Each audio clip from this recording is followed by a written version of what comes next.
Alright, good morning, class. Good morning, class. So, before you sit down, kindly pick up some pieces of paper around us and arrange your chairs properly.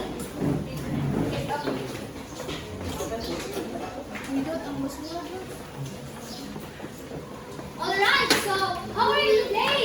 Alright, that's good. So, are there any absentees today? Yes. Yes, so yes, Miss Secretary, kindly list down the absentees today. Okay, thank you. So, before we start, let us recall our classroom guidelines first. Okay, number 1, be positive. Number 2, be prepared. Number 3, be respectful. And last, be participative. Is that clear? Yes, ma'am. Okay, before we proceed to our new discussion, let us record our last topic first. Okay, recall the seat plan. Miss Elegarde. Miss Elegarde, can you recall the last topic we have discussed yesterday? Yesterday, we talked about the community and variation, and I have learned from the other discussion that traits for being appears from parents and various combination arises through genetic variation. Okay, so yesterday we have learned how heredity helped us to understand how traits pass down from parents to offspring. So now let's have a short game first entitled What's the Word? So I will show you a different numbers that is coded with letters. It means that in every numbers there is an equivalent letters. So I have here a series of numbers. You need to identify what letters are equivalent to each number so that you can work or you can form a word. Okay, so the first person who get the correct answer will receive a prize later. Okay, so for the number 1, what is the word? Okay, Mr. Civil, what's the word? Okay, let's find out the answer later. Okay, how about number 2? Species. Okay, you still stand up. Species. Okay, species. How about number 3? Environment. Environment. Extinction. Okay, extinction. So let's find out the answer now. Okay, for the number 1 is biodiversity, number 2 is species, and for the number 3 is extinction. Biodiversity, species, and extinction. Alright, so now take a look at this. Are they all familiar? Yes. So who can give the name of each animals in the pictures? Okay, Sibir. Can you name The first picture is the crocodile, second is tarsier,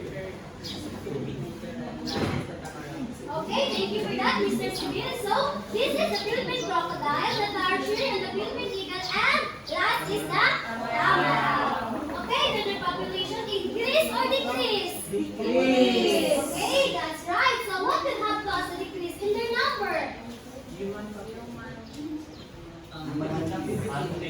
Oh, you get hunting, human activities. That's right. So, we will find out later what is the major or what the major problem why there is their experience here is decrease in their number.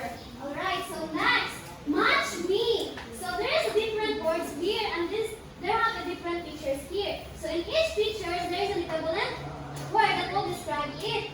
Am I understood? Yes, ma'am. Alright, for the first picture, who can match the first picture from the word? Okay, Wala. Hunting and dropping. Okay, hunting and trapping. How about the other pictures? Okay, Taba. How about this? Destruction of habitat. Okay, that's right. So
biodiversity conservation. Alright, here is the rubric. So, for the content knowledge 20 points, presentation of skills 10 points, critical thinking and collaboration 10 points, creativity 10 points, with a total of 50 points.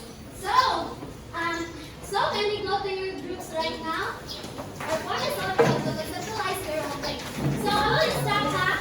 I will allow the use of cell phone today so that you can conceptualize your role play together. And also, I will give you 10 minutes to prepare. 2 minutes for each presentation. Alright, time starts now. Mabuti balik sa first, the previous slide. Like,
alright, time's up. Okay, group 1, can you present your role play right now? Alright, thank you for that, group 1, group 2. Okay, thank you for that, group 2. Last presenter, can you present your role play right now?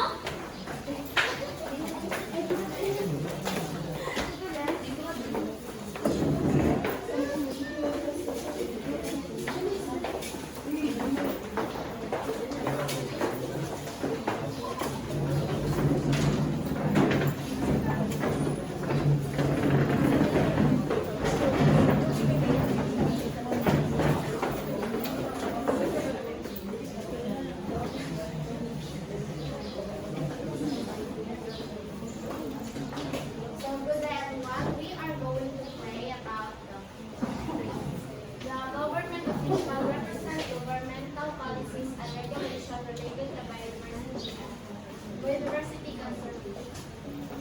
Please, good morning.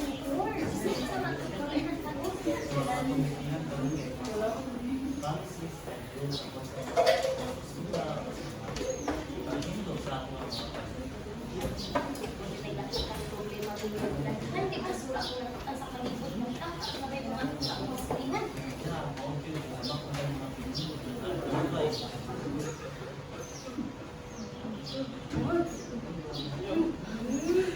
Sige, asa man ang atuang container, mga rules and policies na need na implement para ma-lessen ang mga basura sa mga kalibot.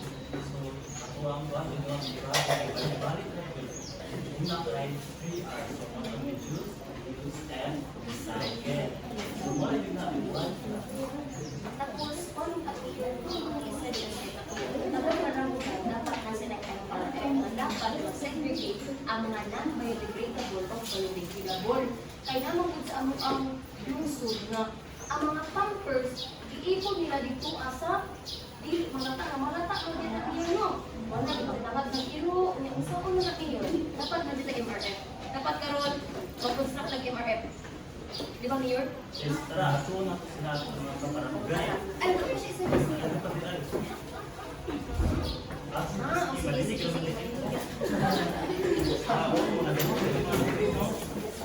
Wala, asa na ito nila ko? Awang na, patalaga natin silang basura. Ay! Wala, Good morning.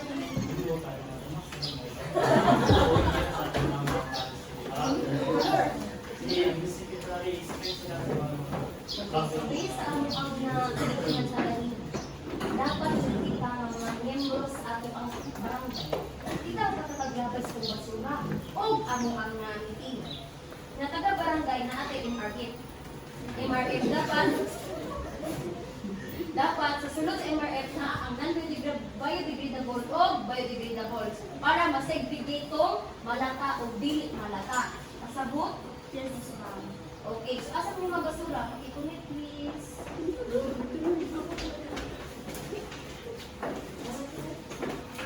So that's all. Thank you. Okay, very good, group 3. So, that's right. So, I am here to start.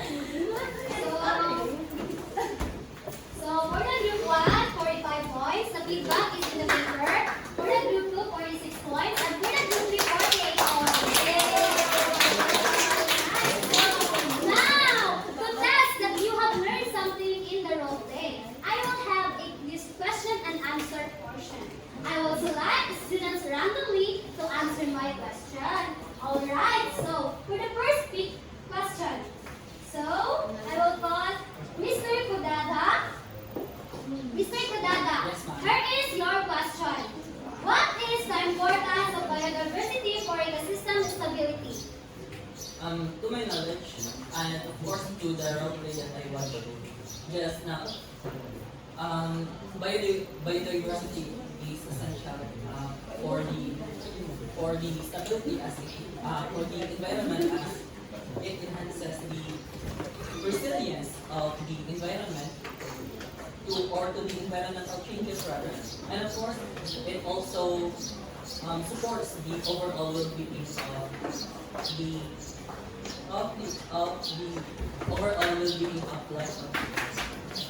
Alright, that's right, Mr. Kudada. You have learned something about the role play. Okay, for the next question.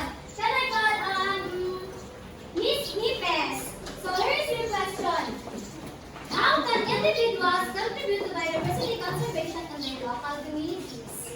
Based on my perspective, individuals can help conserve biodiversity in their communities by planting native plants, avoiding harmful chemicals, support local conservation efforts, and of course, spreading awareness about the importance of biodiversity. Okay, that's right, Miss Nipes. Now you can be a conservationist in the future. Alright, for the next question. So, what can governments do to help people take care of nature? So, can I call on Miss Caminero? Maybe government can help by making rules to protect nature, also making the business or do other businesses to be eco-friendly, giving money for conservation, and also pursuing the government officials to do a partnership to other countries that makes solve the certain problems regarding environmental ecosystem. Alright, that's right. So, I think all of you learned something from our role play. So now, let us have a activity. Visual diagram. So kindly get one half sheet of paper and answer this activity. I will give you 5 minutes to finish this activity.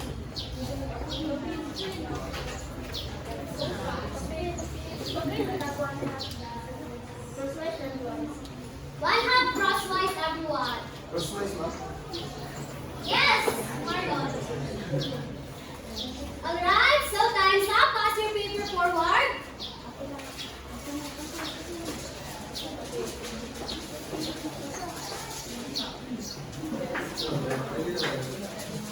Okay, thank you. So now let us discuss our topic or lesson. So our lesson for today is all about biodiversity, the process of species extinction. Alright, that's right. So let us define first what is biodiversity. So biodiversity is a term used to describe the number and variety of life on the earth. Biodiversity has 3 types: the genetic, species, and ecosystem. So we all know that biodiversity is all of the different life found in a in an area or in a community. So there is a three types of biodiversity. The genetic diversity, spiritual diversity, and ecosystem diversity. So for the first one, the genetic diversity, it pertains to the variation of genes within a species. So for example, the dog. There are different breeds of dog and breeds rather. Alright, breeds of dog. There is a Shih Tzu, Ascal, German Shepherd, or anything. Alright, for the species diversity, pertains to the variety and abundance of species within a region. Like for example, in the zoo, you'll see different animals, right? That's right. So for the ecosystem diversity, is the variation and numbers of organisms in different physical settings. For the ecosystem biodiversity, there is different life found in the biodiversity that has different habitats. Yes? Am I right? Yes. Someone understood? Yes. Right, thank you. So all parts of our ecosystem interact with one another. If one of its components experience changes or it doesn't adapt to its new environment, it may be probably die or lose its own numbers. So the population pertains in the number of same species living in the same region, while communities consist of different living organisms that live in the same region. So I have a question. What will happen if one population in an area increase? Does it affect the distribution of their space and food? Yes. Alright, come the same plan. Okay, then I call on Miss Domingo. Miss Domingo, can you answer my question? So, if one population in an area will increase, it will lead to the competition of resources such as the space and the food. So, due to this, it will eventually lead to the changes in the population biodiversity and the interactions of the species within the ecosystem. Okay, that's right, Miss Domingo, no? So when a population increase, there is a competition, yeah, right? There is a competition of necessities of every species living in the same region. So fortunately, the changes in population may give impact to the biodiversity index. The biodiversity index is a scale of diversity of plant and animal species in a given area. It is widely used for estimating the complexity, stability, and thus general health of an ecosystem. So it is the roller of biodiversity. So here it is the equation to complete the biodiversity index. So the total number of different species and the total number of living items. Like for example, there is an Ascal and German Shepherd. 10 Ascal and 10 German Shepherds. So the total number of their different species is 20. Right? 10 plus 10 is 20, right? Yes. So the living number of items, so 10 divided by so the living items of the German Shepherd is 10, right? Am I right? Yes. Yes, so the living is 10. So the 20 will be divided to the living items that is total. Am I understood? Yes. Alright. Since am I understood that as proceed to population dynamics. So population dynamics refers to the changes in population size and structures over time. So there is a change in the population due to the limiting factors. First is the availability of food, water, and space. The second is the predation. Sixth is the disease, the migration, and the light temperature and soil nutrients. I know some of you familiar with this, right? Am I right? Yes. Okay, since I am right, so next. The carrying capacity is the size of biological species that can be sustained in a specific environment given all the available resources. So, in every biodiversity, there is a carrying capacity. So, there is kanang need lang na mauna ni siya mga species na adali kay kasi masubraan, mamamatay. Right? So, when the number of species decreases in size, and only few remain, that species is considered as what? Yes, that's right. So here is an endangered species found in the Philippines. Kindly please read this. Louder, guys. Philippines are tertiary in Bohol. Philippine eagle. Philippines freshwater crocodiles. Tamaraw in Mindoro. Philippines native bat.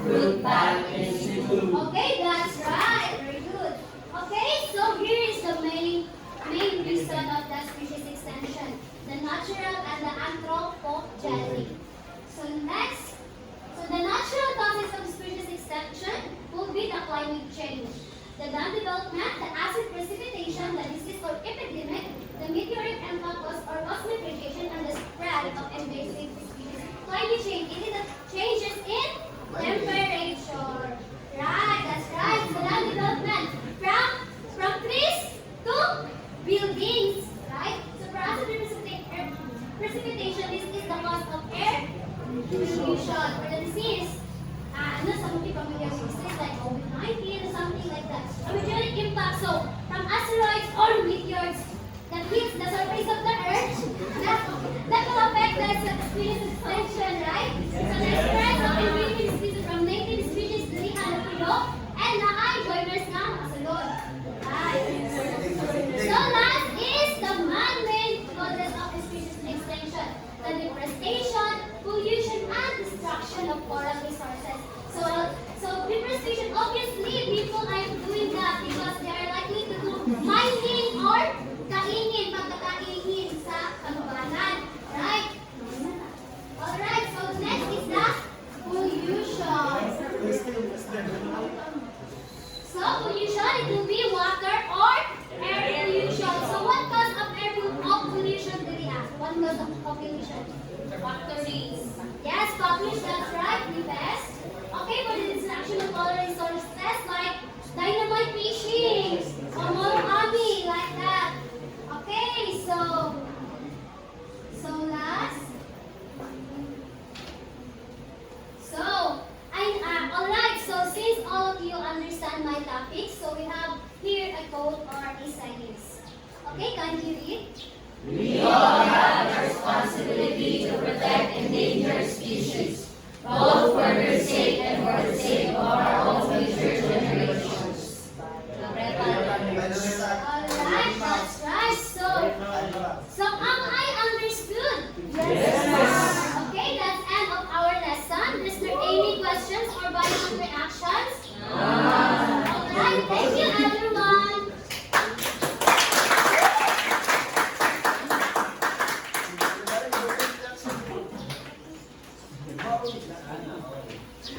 Good luck, good luck.